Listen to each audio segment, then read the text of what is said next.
Всем привет, с вами Дэн и Хитяра. Новиночка 26 года. В апреле были представлены эти часы. И это новые Longines Hydra Conquest.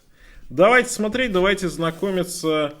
Такая знаковая, интересная, супер популярная модель. Значит, здесь мануал, карточка, да, и достаточно стандартная коробка от Longines. Но это все не самое главное. Самое главное, конечно же, часы. И вот они, вот они. Ну, собственно, в 2018 году была представлена прошлая версия Hydra Conquest. Прошло уже 8 лет. Понятно, что пора бы уже было обновить.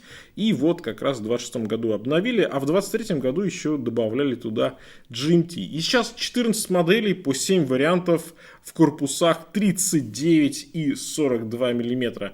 Ну что ж, давайте пленки сниму и потом будем детально знакомиться с этой моделькой.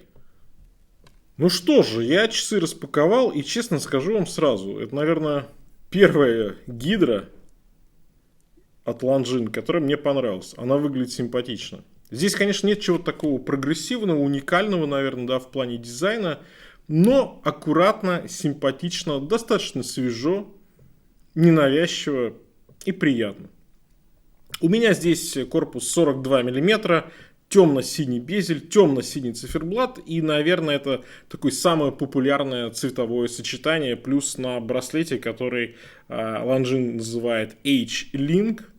Ну, явно лучше, чем миланский браслет, который они также предлагают в некоторой версии Hydra Conquest. Мне кажется, здесь вот, гармоничней с H-Link.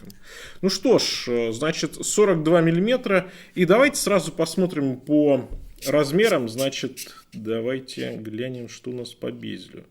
43. 43. Безель чуть пошире, да? Корпус чуть поменьше. Ну что ж, это интересно. Это интересный момент. Это интересный момент. Да, 42 по корпусу. Безель чуть-чуть шире. И за счет этого, видимо, будет удобнее оперировать. Сейчас проверим. Так, 11,9 у нас высота, и эта высота шикарная, потому что 300 метров водозащиты с такой высотой, хо-хо-хо, ребята, вот это круто. 21 практически миллиметр по браслету, ну как любят Swatch Group, чтобы покупали только их ремешки. 57, ну 51 практически от ушка до ушка. И в принципе размеры так и здесь, даже с учетом того, что корпус 42 миллиметра, вполне себе адекватные для современных реалий. Мои запястья 18,5, слушайте, да, 42, пожалуй, хороший размер. Это все-таки дайвер. Это дайвер 42 миллиметра и водозащита 300 метров. И на среднее запястье, как у меня, пожалуй, 42 самое то. Здесь можно и ремешочек поставить, здесь и браслет. Мне кажется, что, наверное, браслет поинтереснее для этой модели, как база. И размер, пожалуй, вот самое то. 39 на небольшое запястье, вот на крупное, на среднее 42. Хорошо, слушайте. Симпатично смотрится. По большому счету, вот так если поговорить, то кто здесь конкуренты-то, да? У них на самом деле ритейл у этой модели, у этих Longines, я вам сейчас скажу, какой ритейл. Значит, 1850 франков. Это примерно 2350 долларов на момент записи ролика. Спрос достаточно высокий на них, скидок нет. Может, там через полгода, год будут, но сейчас, по крайней мере, ничего нет. Tudor в 2 раза дороже. Zinn немецкий, технологичный, но таких больше для часовых гиков. Christopher Ward, бренд менее известный, менее статусный. Поэтому Longines как бы будто бы играет в своей собственной лиге. И в плане цены, и в плане статуса, и в плане качества. Интересно. Давайте дальше разбираться. Значит, калибр здесь L888.5, кремниевая пружина баланса, 21 камень. 25200 полуколебаний в час, и при этом запас хода 72 часа, вполне себе современный, вполне себе, опять же, традиционно для свотчевских калибров, когда немножко частоту понижают, а запас хода увеличивают. Ну, в принципе, кому что больше нравится. Безель с керамической вставкой, в тон абсолютно циферблату, суперлюминовый есть, внутренний антиблик многослойный, сапфировое стекло, 300 метров, как уже сказал. И, в принципе, это вот такой, как можно посчитать, новый хит от Longines. Дата окошко есть, метки накладные, объемные, есть и треугольничек, есть и круг, есть и прямоугольник. Немножко, может быть, в этом плане перенасыщенно, но с другой стороны, достаточно в целом сдержанный циферблат, потому что они отказались там, да, от каких-то излишних украшательств, может быть, циферблата. Ну, логотип, да, много-много текста, Hydra Conquest, автоматик, 30 бар, 300 метров. Ну, немножко такая дань уважения, я бы сказал, субмаринеру, когда много-много текста.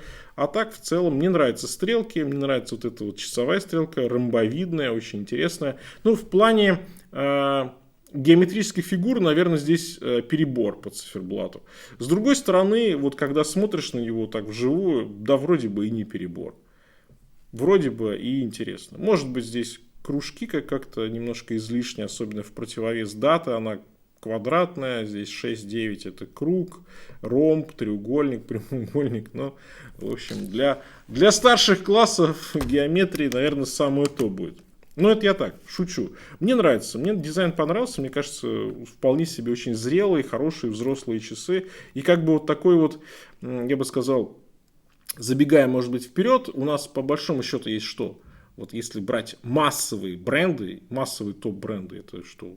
Rolex, Submariner, да, Omega, Seamaster.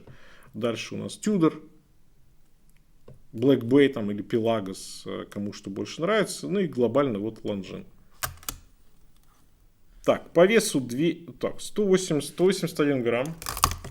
В принципе, на каждый день окей. Да еще и с учетом того, что мое запястье 18,5, про запас здесь еще сантиметров 5. Так что, слушайте, вес хорош, запас браслета хорош. Ну и что ж, самое время, наверное, поговорить. Про дизайн мы уже прошлись с вами, давайте поговорим про качество. Браслет H-Link. Хорошо сделан, хорошо, очень приятный, очень гибкий. Здесь сатинирование полностью. Кстати, сатинирование полностью корпус. Боковая часть. Задняя крышка. Браслет. Кроме боковой части звеньев, здесь зеркало.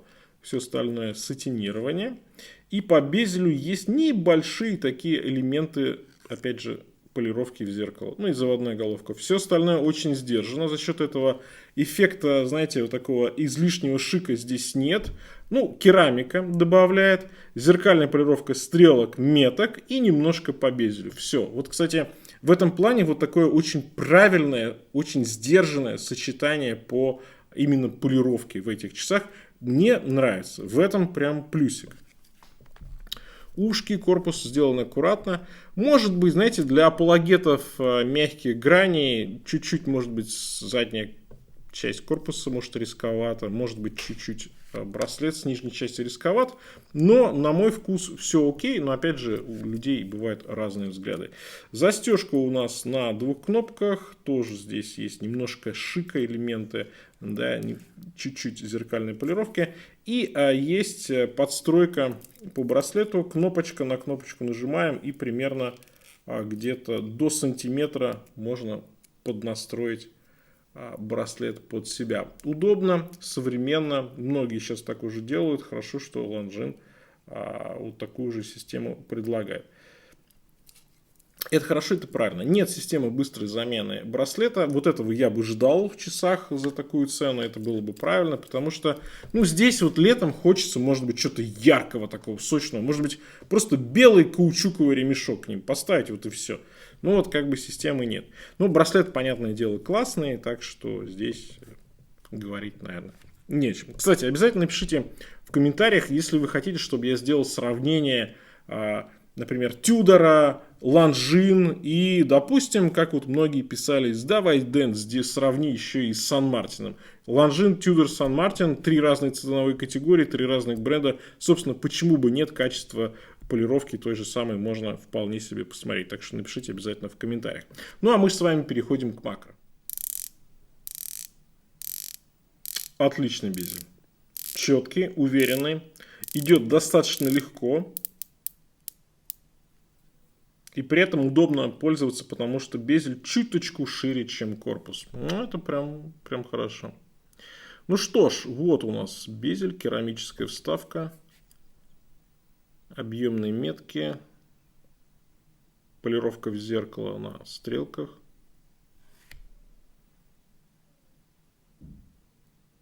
Приятный здесь сатин.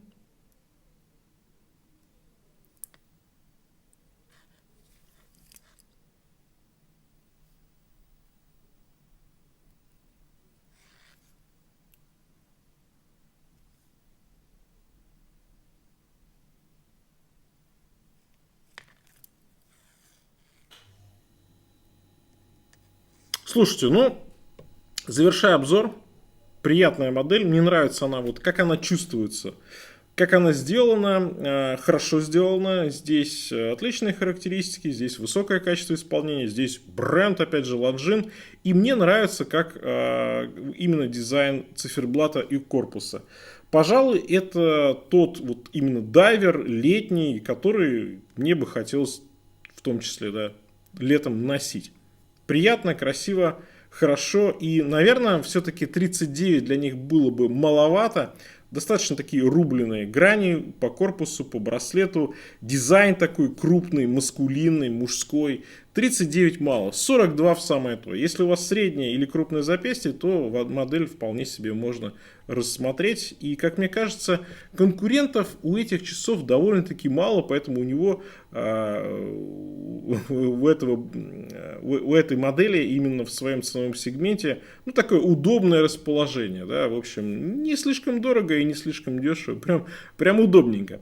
Слушайте, приятная моделька. На этом у меня все. Всем пока. С вами был Дэн, конечно же. Увидимся.